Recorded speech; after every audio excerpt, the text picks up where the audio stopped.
Hello. In this video, I'm going to be focusing on a body of water that's right next to the Caribbean Sea. I've made a lot of videos on the Caribbean, but today I want to focus on the Gulf of Mexico. And so in my other videos, I've really my main hypothesis is that the Caribbean Sea was actually formed in a cataclysmic flood around 11,600 years ago, and that before that, the Caribbean was a dry and habitable basin, a dry and habitable below sea level basin that was like the homeland of Atlantis. I'm not saying Atlantis was only there, but I'm saying that it was the central homeland, so to speak, of that civilization. And I haven't really said very much about the Gulf of Mexico, but my hypothesis is also that the Gulf of Mexico is was also a dry, inhabitable below sea level basin at the same time that the Caribbean was.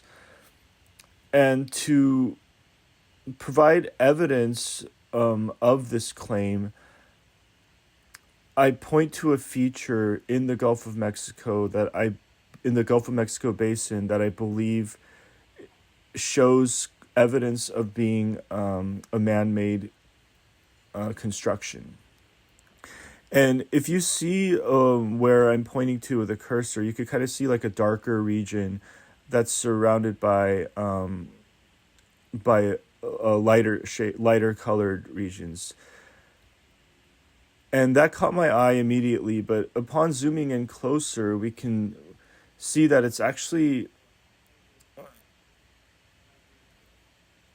not just like a regular like basin or depression. It actually looks almost like a man-made bridge that's crossing. That's kind of it's really hard to describe exactly what that is because there really isn't anything else that we see in everyday life that really looks like this. For example, we see we see steep cliffs, for example, in Yosemite National Park in California, where I live. For example, Half Dome is like a mile high uh, sheer cliff, but this almost looks like a bridge that's kind of crossing over and bridging a deep area where like the sides where a region of the continental shelf of the Gulf of Mexico where this is located was just dug out on both sides, leaving the shallow part as kind of a remnant in a way. And the best description of this could that I could that I could offer is that it's like it looks like a natural bridge in a sense. And if we look, and by the way, it's around a mile deep. Um, the bottom of the bottom of this pit, so to speak, is around 6,500 feet deep, and the top is around 1,500. So that's a 5,000 foot difference. And if we look at it, if we look at the if we look at it from kind of a ground level view, we can see truly how steep and how high this cliff is. And the reason why that I believe this is man-made is because there shouldn't be any the continental shelf is should really be a smooth and continuous um